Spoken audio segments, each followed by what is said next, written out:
इस ऐतिहासिक कार्यक्रम में उपस्थित केरला के राज्यपाल श्रीमान आरिफ मोहम्मद खान, केरल के मुख्यमंत्री श्रीमान पिनाराई विजयन जी, देश के रक्षा मंत्री श्रीमान राजनाथ सिंह जी, केंद्रीय मंत्रिमंडल के मेरे अन्य सहयोगीगण, chief of naval staff admiral R Harikumar ji, MD Cochin shipyard, सभी विशिष्ट एवं गणमान्य अतिथिगण और इस कार्यक्रम में जुड़े मेरे प्यारे देशवासियों, आज यहां केरला के समुद्री तट पर भारत का हर भारतवासी एक नए भविष्य के सूर्योदय का साक्षी बन रहा है। आईएनएस विक्रांत पर हो रहा ये आयोजन विश्व क्षितिज पर भारत के बुलंद होते हौसलों की हुंकार है। आजादी के आंदोलन में हमारे स्वतंत्रता सेनानियों ने जिस सक्षम, समर्थ और शक्तिशाली भारत का सपना देखा था, उसी एक सशक्त तस्वीर आज हम यहां देख रहे हैं। विक्रांत विशाल है, विराट है, विहंगम है। विक्रांत विशिष्ट है, विक्रांत विशेष भी है। विक्रांत केवल एक युद्धपोत नहीं है, ये 21वीं सदी के भारत के परिश्रम, प्रतिभा, प्रभाव और प्रतिबद्धता का प्रमाण है।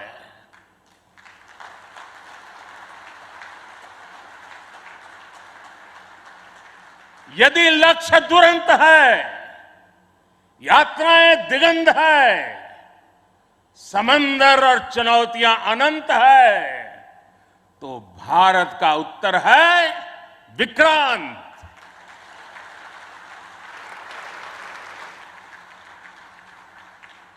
आजादी के अमृत महोत्सव का अतुलनीय अमृत है विक्रांत। आत्मनिर्भर होते भारत का अद्वितीय प्रतिबिंब है विक्रांत। ये हर भारतीय के लिए गर्व और गौरव का अनमोल अवसर है। ये हर भारतीय का मान, स्वाभिमान बढ़ाने वाला अवसर है। मैं इसके लिए हर एक देशवासी को बधाई देता हूं। साथियों, लक्ष्य कठिन से कठिन क्यों न हो, चुनौतियां बड़ी से बड़ी क्यों न हो, भारत जब ठान लेता है तो कोई भी लक्ष्य असंभव नहीं होता है।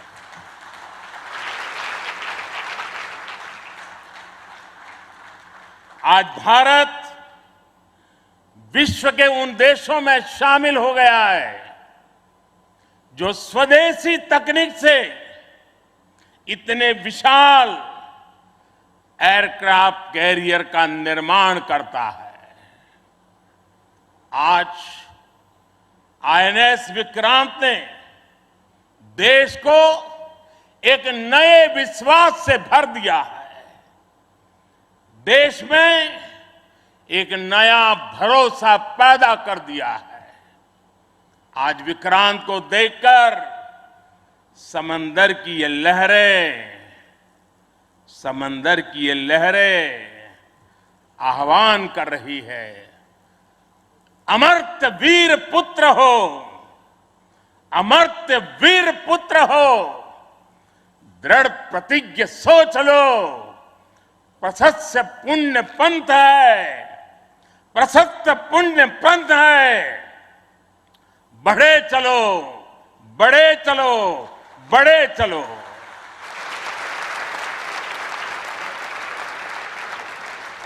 साथियों, इस ऐतिहासिक अवसर पर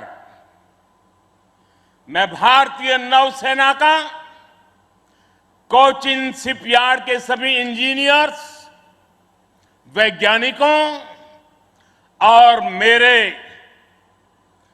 श्रमिक भाई बहनों का अभिनंदन करता हूं, जिन्होंने इस सपने को साकार किया है।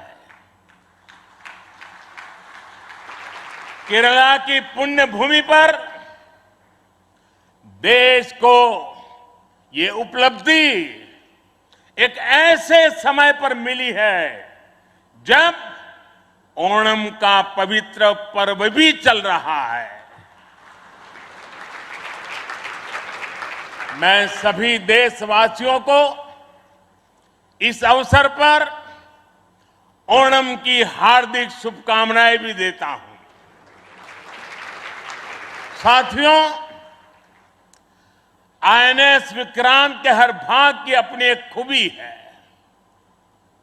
एक ताकत है, अपनी एक विकास यात्रा भी है। ये स्वदेशी सामर्थ्य, स्वदेशी संसाधन और स्वदेशी कौशल का प्रतीक है। इसके एयरबेस में जो स्टील लगी है, वो स्टील भी स्वदेशी है। ये स्टील डीआरडीओ के वैज्ञानिकों ने विकसित किया, भारत की कंपनियों ने प्रोड्यूस किया।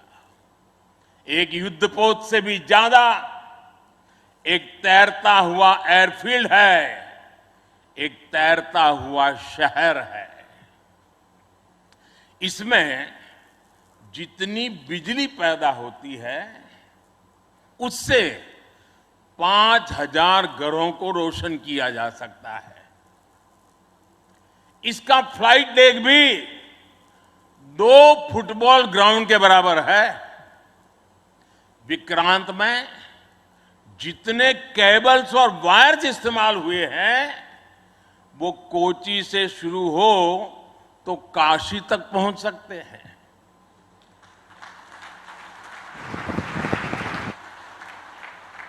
ये जटिलता हमारे इंजीनियर्स की जीवटता का उदाहरण है।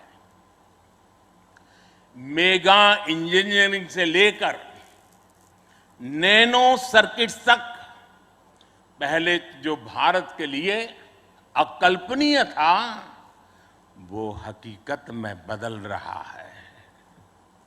साथियों, इस बार स्वतंत्रता दिवस पर मैंने लाल किले से पंच प्राण का आह्वान किया और हमारे हरि जी ने भी इसका उल्लेख किया।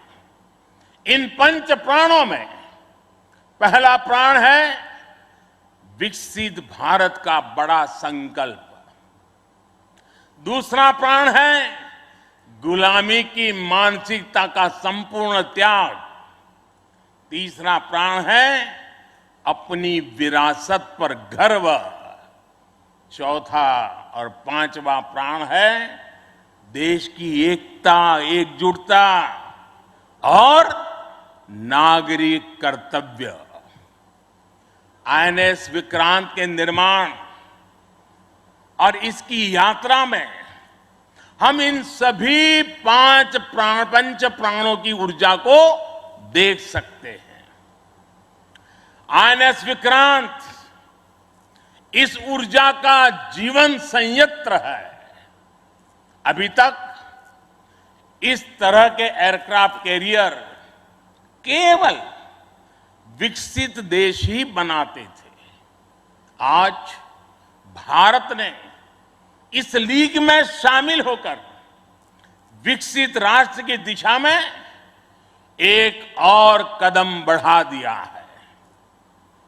साथियों, जल परिवहन के क्षेत्र में भारत का बहुत गौरवमयी इतिहास रहा है।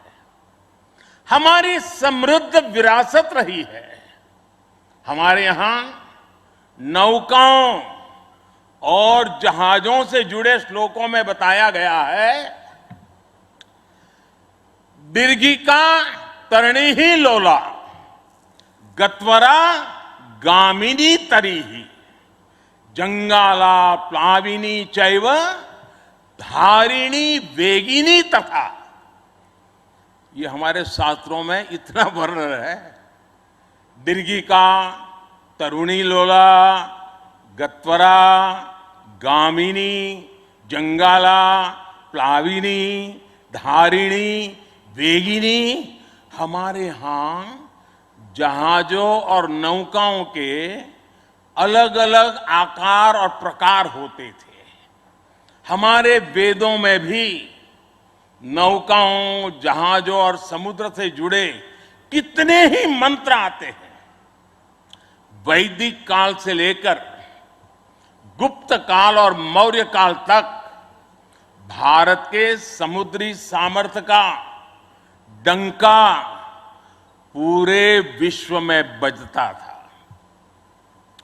छत्रपति वीर शिवाजी महाराज ने इस समुद्री सामर्थ्य के दम पर ऐसी नौसेना का निर्माण किया जो दुश्मनों की नींद उड़ाकर रखती थी। जब अंग्रेज भारत आए तो वो भारतीय जहाजों और उनके जरिए होने वाले व्यापार की ताकत से घबराए रहते थे। इसलिए उन्होंने भारत की समुद्री सामर्थ्य की कमर तोड़ने का फैसला लिया। इतिहास गवाह है कि कैसे उस समय ब्रिटिश संसद में कानून बनाकर भारतीय जहाजों और व्यापारियों पर कड़े प्रतिबंध लगाए दिए गए थे। भारत के पास प्रतिभा थी, अनुभव था, लेकिन हमारे लोग इस कुटिलता के लिए मानसिक रूप से तैयार नहीं थे।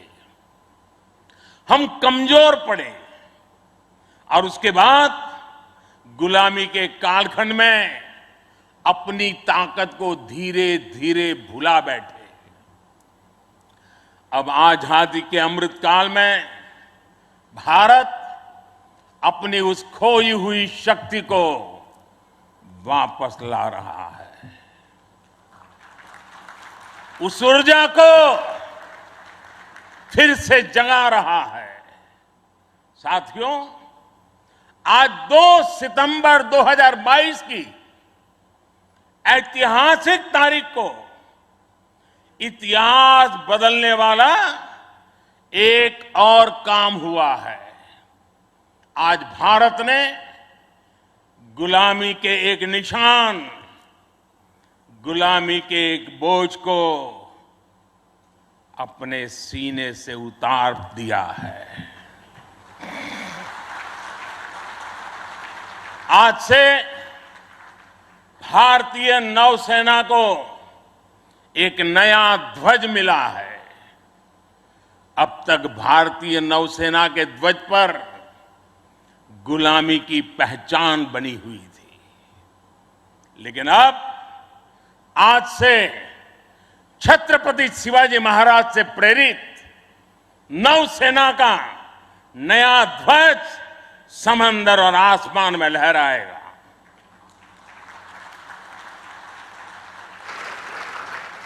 कभी रामधारी सिंह दिनकर जी ने अपनी कविता में लिखा था, नवीन सूर्य की नई प्रभा, नवीन सूर्य की नवीन प्रभा, नमो नमो नमो, नमो स्वतंत्र भारत की ध्वजा, नमो नमो नमो। आज इसी ध्वज वंदना के साथ मैं ये नया ध्वज नौसेना के जनक छत्रपति वीर शिवाजी महाराज को समर्पित करता हूं।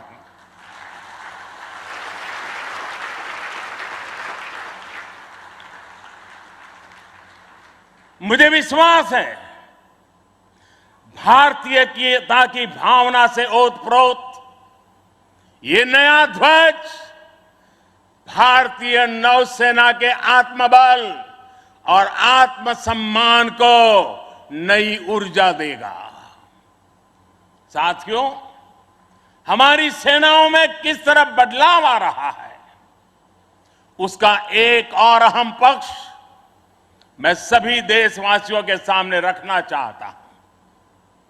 विक्रांत जब हमारे समुद्री क्षेत्र की सुरक्षा के लिए उतरेगा तो उस पर नौसेना की अनेक महिला सैनिक भी तैनात रहेगी। समंदर की अथाह शक्ति के साथ असीम महिला शक्ति ये नए भारत की बुलंद पहचान बन रही है। मुझे बताया गया है कि अभी नेवी में करीब 600 महिला ऑफिसर्स हैं, लेकिन अब इंडियन नेवी ने अपनी सभी शाखाओं को महिलाओं के लिए खोलने का फैसला किया है। जो पाबंदियां थी वो अब हट रही है। जैसे समर्थ लहरों के लिए कोई दायरे नहीं होते, वैसे ही भारत की बेटियों के लिए भी अब कोई दायरे या बंधन नहीं है।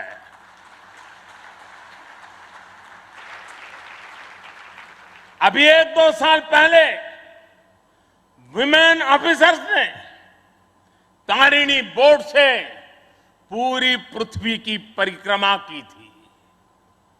आने वाले समय में ऐसे पराक्रम के लिए कितनी ही बेटियां आगे आएगी, दुनिया को अपनी शक्ति से परिचित करवाएगी। नेवी की तरह ही तीनों सशस्त्र सेनाओं में युद्धक भूमिकाओं में महिलाओं को शामिल किया जा रहा है। उनके लिए नई जिम्मेदारियों के रास्ते खोले जा रहे हैं। साथियों, आत्मनिर्भरता और आजादी को एक दूसरे का पूरक कहा जाता है। जो देश जितना किसी दूसरे देश पर निर्भर है, उतना ही उसके लिए संकट है। जो देश जितना आत्मनिर्भर है, वो उतना ही सशक्त है। कोरोना के संकट काल में हम सभी ने आत्मनिर्भर होने की इस ताकत को देखा है, समझा है, अनुभव किया है। इसलिए आज भारत आत्मनिर्भर होने के लिए पूरी शक्ति से काम कर रहा है। आज अगर अथाह समंदर में भारत की ताकत का उद्घोष करने के लिए आईएनएस विक्रांत तैयार है, तो अनंत आकाश में यही गर्जना हमारे तेजस कर रहे हैं। इस बार 15 अगस्त को पूरे देश ने लाल किले से स्वदेशी तोप की हुंकार भी सुनी है। आजादी के 75 साल बाद सेनाओं में रिफॉर्म करके भारत अपनी सेनाओं को निरंतर आधुनिक बना रहा है। आत्मनिर्भर बना रहा है। हमारी सेनाओं ने ऐसे उपकरणों की एक लंबी लिस्ट भी बनाई है जिनकी खरीद अब स्वदेशी कंपनियों से ही की जाएगी। डिफेंस सेक्टर में रिसर्च और डेवलपमेंट के लिए 25% बजट भी देश की यूनिवर्सिटीज और देश की कंपनियों को ही उपलब्ध कराने का निर्णय लिया गया है। तमिलनाडु और उत्तर प्रदेश में 2 बड़े डिफेंस कॉरिडोर भी विकसित हो रहे हैं। डिफेंस सेक्टर में आत्मनिर्भरता के लिए उठाए जा रहे इन कदमों से देश में रोजगार के अनेकों नए अवसर पैदा हो रहे हैं। साथियों, एक बार लाल किले से मैंने नागरिक कर्तव्य इसकी भी बात कही है। इस बार मैंने उसको दोहराया भी है। बूंद बूंद जल से जैसे विराट समंदर बन जाता है, वैसे ही भारत का एक एक नागरिक वोकल फॉर लोकल, अगर वोकल फॉर लोकल के मंत्र को जीना प्रारंभ कर देगा तो देश को आत्मनिर्भर बनने में अधिक समय नहीं लगेगा। जब सभी देशवासी लोकल के लिए वोकल होंगे तो उसकी गूंज सिर्फ भारत में नहीं बल्कि पूरी दुनिया में सुनाई देगी। और देखते ही देखते दुनिया के जो भी मैन्युफैक्चरर होंगे उनको भी मजबूरन भारत में आकर के मैन्युफैक्चरिंग के रास्ते पर चलना पड़ेगा। ये ताकत एक एक नागरिक के अपने आप में तजुर्बे में है। साथियों, आज जिस तेजी से वैश्विक परिवेश बदल रहा है, वैश्विक परिदृश्य बदल रहा है, उसने विश्व को मल्टीपोलर बना दिया है। इसलिए आने वाले समय में भविष्य की गतिविधियां और सक्रियता का केंद्र कहां होगा, ये भविष्य दृष्टि बहुत जरूरी हो जाती है। उदाहरण के तौर पर पिछले समय में इंडो पैसिफिक रीजन और इंडियन ओशन में सुरक्षा चिंताओं को लंबे समय तक नजरअंदाज किया जाता रहा, लेकिन आज ये क्षेत्र हमारे लिए देश की बड़ी रक्षा प्राथमिकता है।